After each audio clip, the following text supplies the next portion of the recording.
और भोपाल से खबर है, प्रतिमा बागरी का वीडियो वायरल हुआ है। ग्लास पॉलिटिक्स के जरिए आरोपों पर सफाई दी। जाति प्रमाण पत्र मामले पर वीडियो जारी किया और दूर से सच नहीं दिखने का उदाहरण दिया। शराब के ग्लास में चाय रखने से शराब नहीं बन जाती। उन्होंने कहा कि आरोप लग जाने से व्यक्ति दोषी साबित नहीं होता।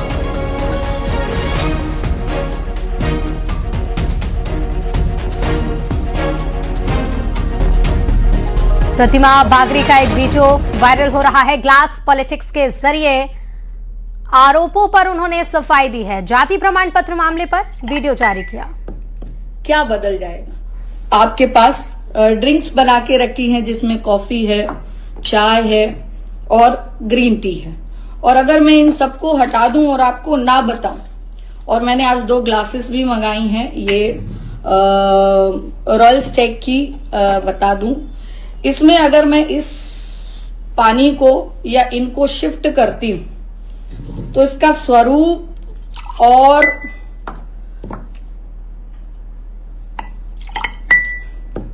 क्या बदल जाएगा?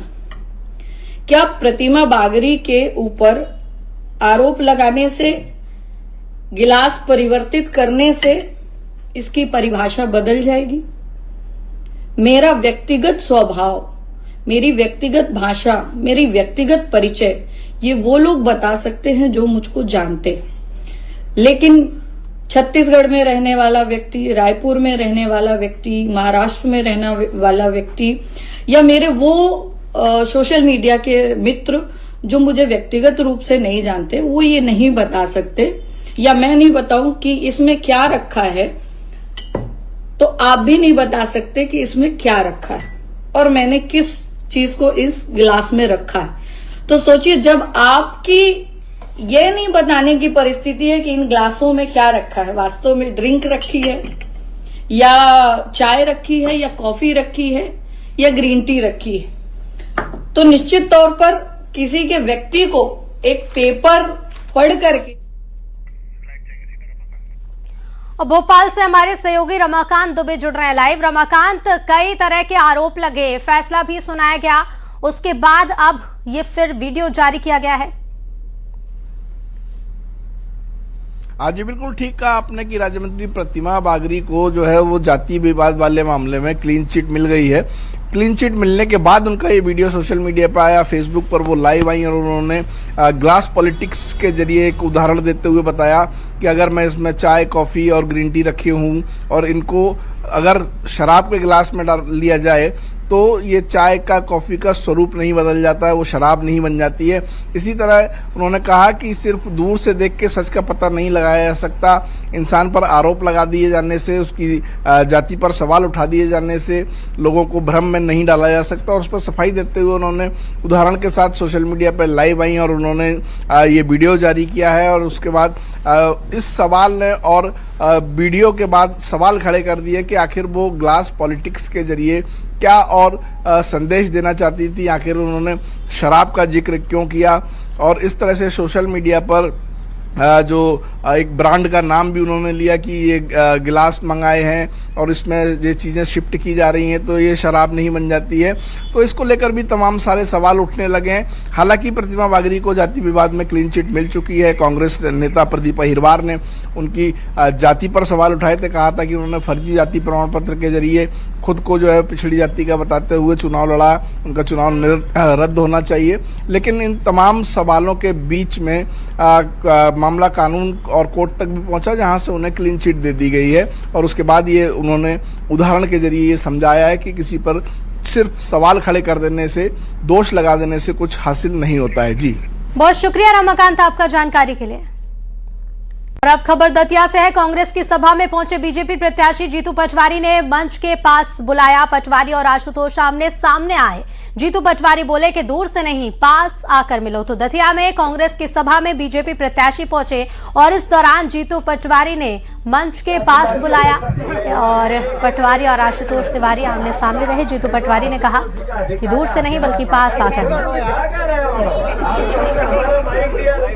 हमने आपको हमारा माइक दिया है इधर, फिर आशुतोष दिया है। मैंने इनसे सबसे पूछा कि इससे पहले आशुतोष जी को भी देखा तो एक भी हाथ नहीं उठा। आशीर्वाद, अरे ये और राजीव मिश्रा हमारे साथ फोन लाइन पर जुड़ गए। राजीव, दतिया का दंगल जीतने के लिए दोनों ही दल कोशिश कर रहे हैं अपनी अपनी सभाएं, लेकिन आज कुछ अलग ही तस्वीरें देखने को मिली हैं।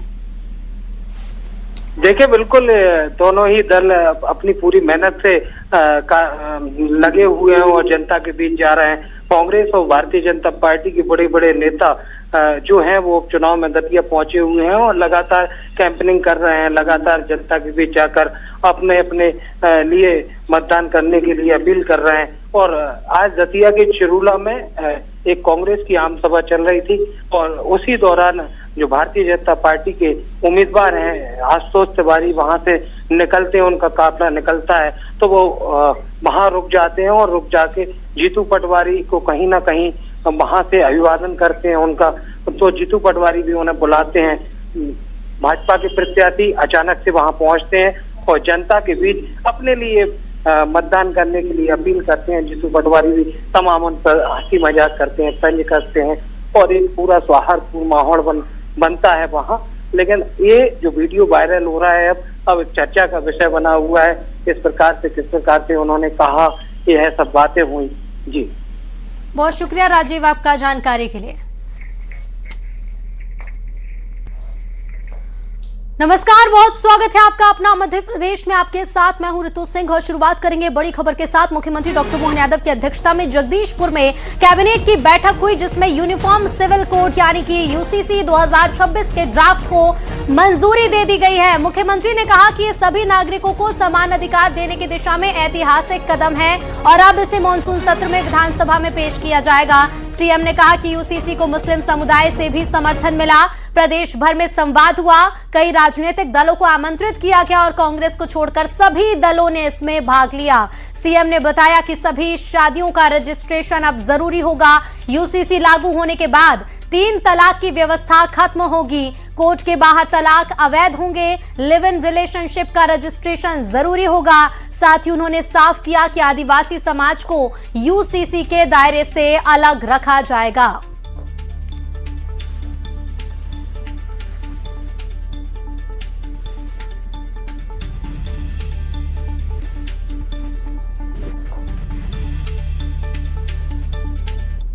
नागरिक संहिता 2026 के विधेयक का अनुमोदन कैबिनेट के माध्यम से हुआ है और ये मध्य प्रदेश निरसन विधेयक 2026 का अनुमोदन हमारे लिए राज्य के अंदर क्या राम क्या रहीम सबकी बराबरी का मौका देने वाला एक बड़ा नियम लग रहा है। जब हमने राजनीतिक दलों को बुलाया तो उसमें आप पार्टी, कम्युनिस्ट पार्टी सारे लोग आए, लेकिन नहीं आए तो कांग्रेस के लोग नहीं आए।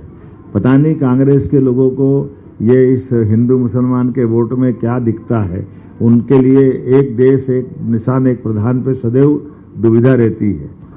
विवाह इस राज्य में इस नियम के बाद एक ही लागू होगा, दूसरा विवाह निषेध माना जाएगा। जब तक कि कानून सम्मत रूप से विवाह विच्छेद नहीं हो तब तक दूसरे विवाह की परमिशन उसको नहीं रहेगी। विवाह विच्छेद में भी केवल शब्दों से कोई विवाह विच्छेद नहीं कर पाएगा। तलाक तलाक तलाक या ऐसे जो चीज़ें हैं इससे इसको मुक्ति दिलाई गई।